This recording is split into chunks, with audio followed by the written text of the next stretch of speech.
Une trentaine d'années séparent ces deux images. 30 ans, c'est aussi l'âge du groupe Babot-Séguin, né en 1982 quand Bruno Babot et Jean-Luc Séguin quittent leur poste de cadre d'une entreprise de construction pour se mettre à leur compte dans la capitale auboise. Aujourd'hui, leur entreprise compte 300 salariés et construit des maisons individuelles dans un grand quart nord-est de la France, au point d'être devenu en 30 ans le 4e constructeur national. Mais si vous cherchez la recette du succès, leur réponse risque de vous décevoir.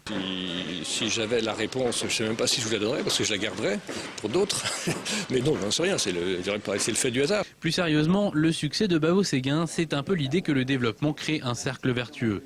Plus l'entreprise se développe et plus elle crée les conditions de son développement. Cela se vérifie notamment auprès des fournisseurs. Le fait d'acheter beaucoup, c'est le premier intérêt d'être important.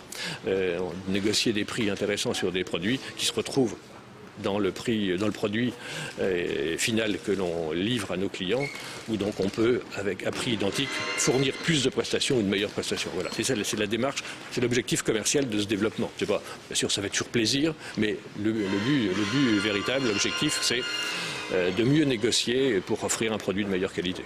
Pendant les 20 premières années d'existence de Babot-Séguin, le développement constant de l'entreprise se manifestait par l'ouverture de nouvelles agences dans les départements voisins.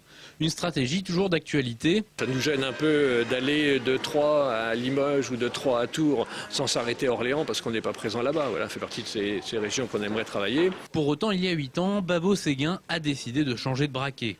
Depuis 2004, on a, avec l'aide de nos partenaires financiers, racheté, pris des participations majoritaires dans d'autres sociétés de construction en France. Donc aujourd'hui, le groupe, c'est 6 sociétés, donc qui ont Babot-Séguin étant la plus importante, avec environ 2/3 de l'activité faite par elle, les autres 5 autres sociétés faisant le tiers restant. Autre voie du développement, la diversification. En construisant lui-même son nouveau siège, Babot-Séguin a rappelé qu'il se posait comme un candidat sérieux sur le marché des locaux professionnels.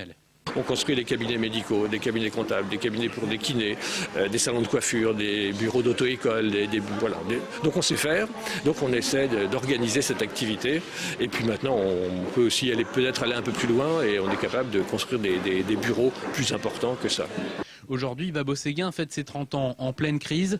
Pas la première après celle des années 90. Pas de quoi, surtout, mettre un coup d'arrêt à leurs ambitions.